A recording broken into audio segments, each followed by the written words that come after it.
Have you ever had someone look you in the eye and say, "It didn't mean anything," and felt your chest fracture in slow motion?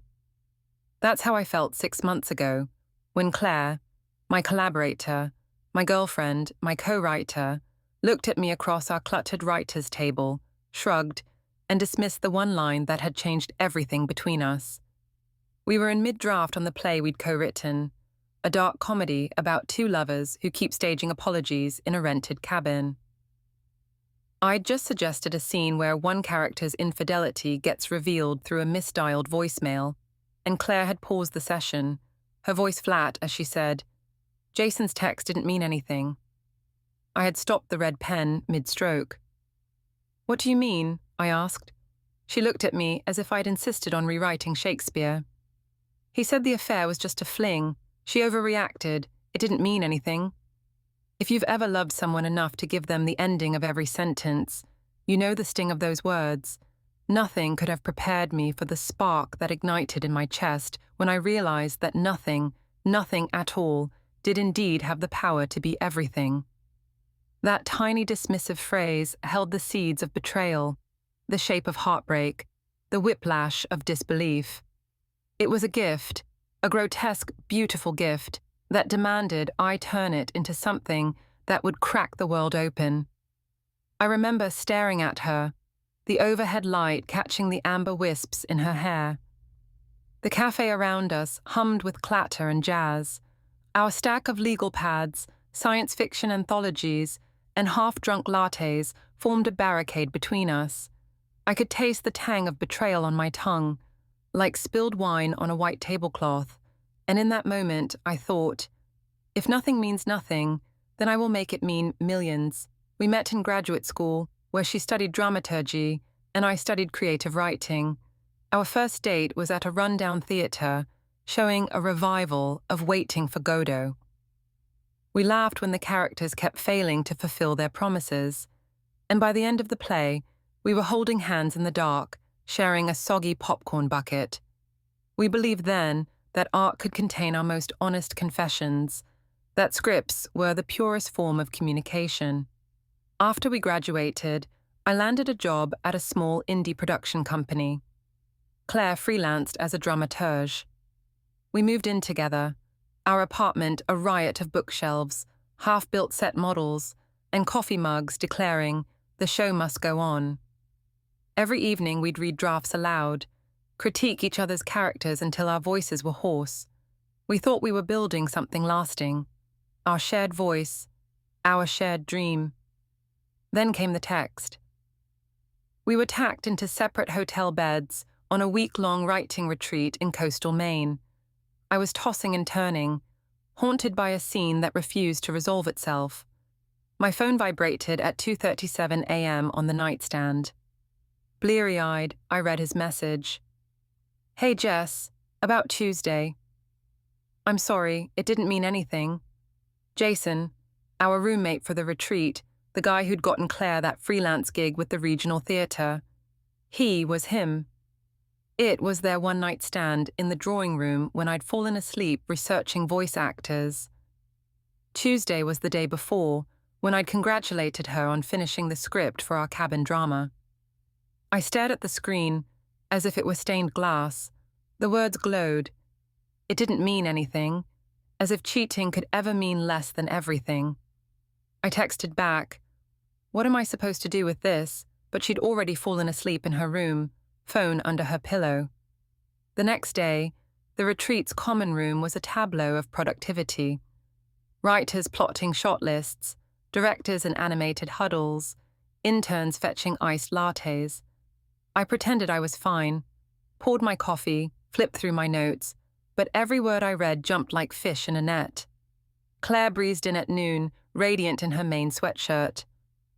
"I found a line for Act 2, she told me, waving a fresh sheet of paper. I watched her laughter crack the bright morning light. I remembered our first date, and I felt the full spectrum ache of betrayal. That afternoon, I locked myself in my room and stared at my laptop, cursor blinking on a blank page titled, "It Didn't Mean Anything, a Play." I typed 6 words. Scene 1, she wakes up at dawn. Then I paused. This was dangerous territory, too raw, too personal. I sipped cold coffee and reread Jason's text. It didn't mean anything. What if I built an entire world around that phrase? What if I let it echo, layer by layer, until the audience felt the grinding weight of nothing pressed into every fiber of their being? I wrote late into the night. My fingers bled words. Don't put that down. You can't just leave a text hanging like a body in the street. He looks at her across the cabin's splintered floorboards. The only light is the sliver of moon through a window. It didn't mean anything, he repeats, as if rehearsing a mantra. She picks up a shard of broken porcelain from a shattered coffee mug. The ceramic edges gleam. It didn't, he says again, but she's already moving, lashing the porcelain at the wall, carving the words deeper than they ever were in the heart. Something about the fury of creation pulsed through me. I realized that "it didn't mean anything" was not mere dialogue. It was the play's spine. Every scene would pivot on its absurdity, the way some words shatter others, the way dismissals can echo for lifetimes. I wrote until my eyes burned, then printed pages across the hotel's fussy printer and lay them on Claire's desk like a challenge. In the morning, she walked in, rubbed her temples. "You wrote all night," she said, snatching a stack of pages. I held my breath. "What is this?" she demanded. I shrugged, heart pounding. "It's the play," I said. Her eyes scanned the title page. "Nothing means everything." She read the first scene aloud. My pulse thrashed in my ears. She paused halfway through. The kitchen table, the spilled coffee, the way the character flicked on a lamp at dawn. "Jess." Her voice cracked. She closed the pages, eyes glistening. "This is us." I nodded. "It's ours." She sank onto the couch, covering her face. "Why would you do this?" "Because nothing means something," I said softly. "I needed to show you, and Jason, how everything falls apart when someone says it means nothing." She looked up, tear tracks on her cheeks. "It hurts," she whispered. "God, it hurts." I moved beside her. We sat in silence, pages of betrayal and confession pooling between us. The retreat's laughter crept under the door, distant and mocking. In that quiet, I saw a glimmer of the play's power, to make the audience feel betrayal's sharp edges, to let them wonder if nothing ever truly meant anything, or if every word we utter carries the weight of our choices. The next day, I pitched Nothing Means Everything to the retreat's artistic director, Maribel Stone, a formidable woman whose theatre company had premiered avant-garde hits across New England. I'd prepared a one-page synopsis: 2 lovers, a forgotten text, a fractured cabin, 6 acts of reckoning. I watched her silver hair catch the early light as she read, face inscrutable. When she looked up, I held my breath. "Bitch, this is brilliant," she said with a slow smile. "Raw, urgent, truthful. People will talk about this. You up for a staged reading?" I exhaled. The world tilted. In 5 minutes, my private grief had transformed into public art. Maribel clapped her hands. "We'll cast actors tomorrow. No nepotism. Headshots on the wall, names on a board, and we'll invite the press." My heart thundered. Press, reviews, discussions. Did I want the world to see my pain? Yes. I wanted them to feel it, taste it, ask themselves if nothing ever made sense, or if we needed to carry the weight of every thoughtless dismissal. That evening, Claire and I sat by a faltering campfire, ink-smudged drafts in our laps. The air smelled of pine and sea. I looked at her face in the flickering firelight, haggard, beautiful. She reached for my hand. "We're doing this," she said, "together." I squeezed her hand, the pages rustling between us. Somewhere in the shadows, Jason's laughter from the local bar echoed across the water. I let the play's final lines drift through my mind.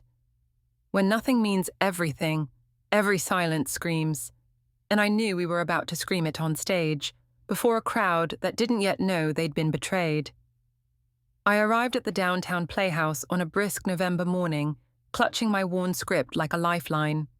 The lobby smelled of fresh paint and damp coat fabric, actors greeting each other in a hum of nervous excitement. Claire was already there, her cheeks flushed and eyes bright. She gave me a quick hug and slipped me a cup of runny coffee. "Ready?" she whispered against my ear. I nodded, heart hammering. The room where we'd first bled our script, in that coastal Maine cabin, was now the main stage, seats rolled out, lights rigged above. This was our first full rehearsal with the cast, and the air crackled with possibility and fear. Our director, Marcus Lee, stepped forward. He was tall, intense, with a perpetual crease between his brows. "Let's begin at page 12, line 3, he said, voice soft but commanding. "When the phone buzzes, I want real shock. Let's feel the betrayal." He pointed to Julia, the actress playing my role. She looked up at me, eyes wide. Julia had the uncanny ability to disappear into character. Her rehearsals on stage left were so embodied that I sometimes caught her weeping over a line that wasn't even hers. Today, she sat at the little cabin table, phone in hand. Across from her, playing Jason, was Noah Reid, handsome, confident, the kind of man who could charm his way out of a speeding ticket. He was about to tell Julia's character, and thus all of us, that it didn't mean anything. The lights dimmed. Julia's phone buzzed, an ominous trill. She froze, hand shaking, then pressed play on the recorded text. It didn't mean anything. The silence that followed was thick as fog.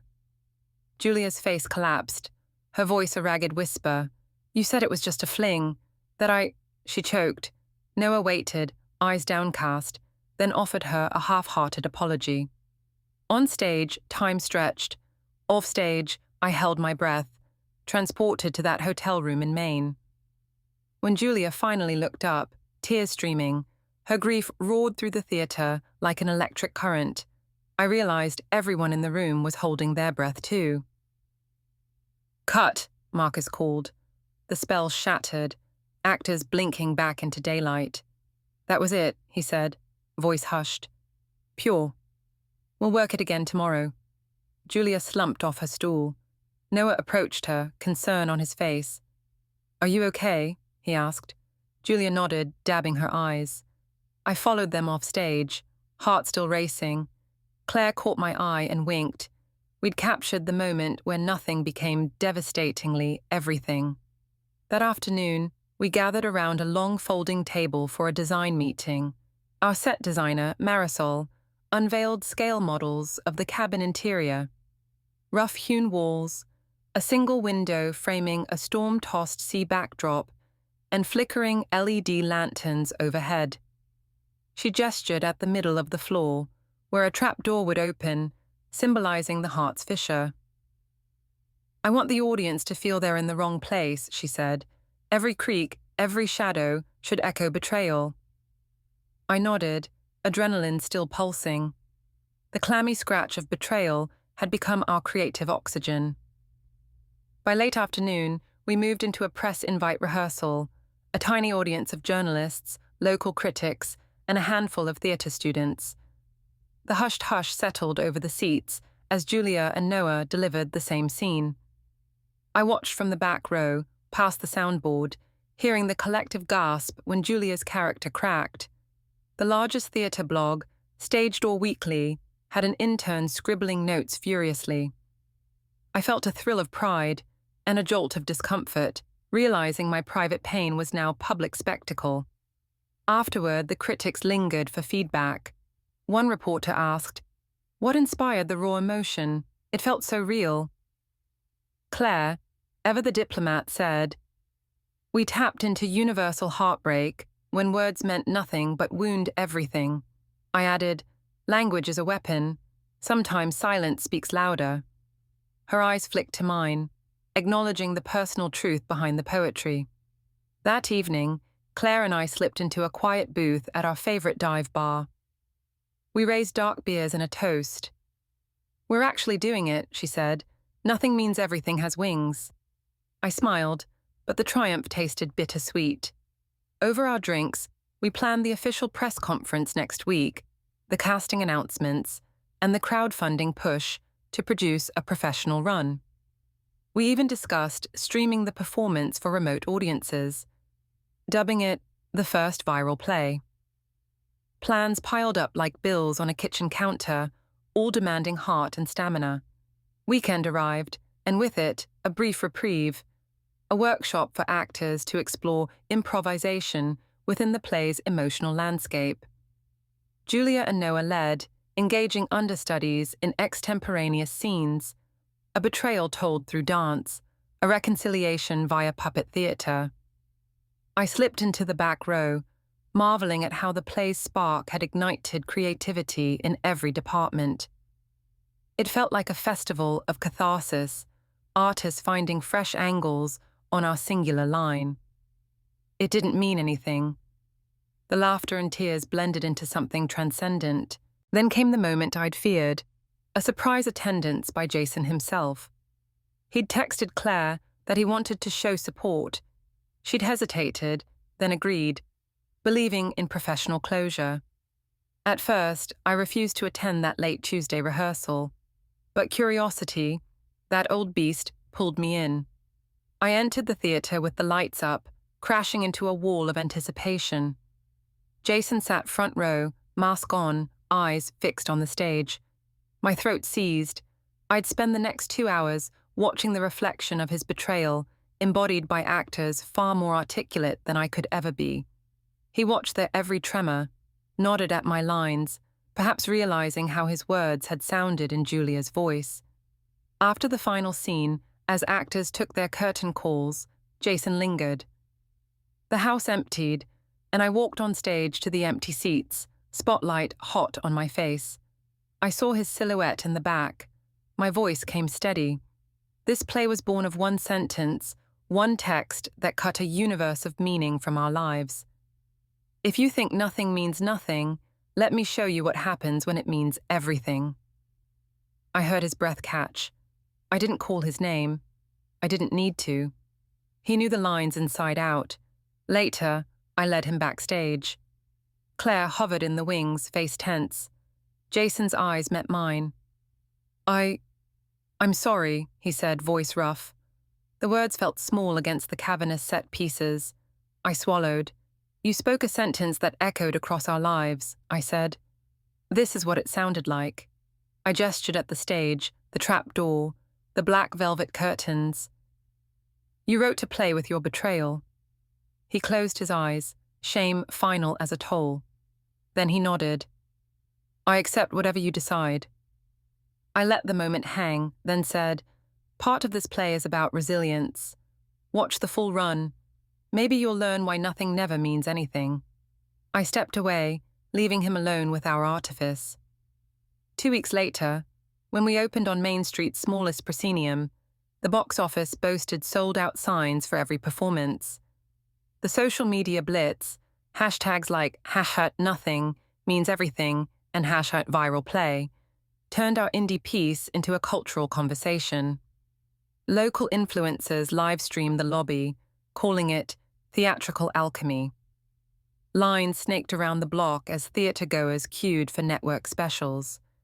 Reviewers from the City Times wrote, a blistering interrogation of our careless words, and Global Theatre Today called it unforgettable, devastating in its simplicity.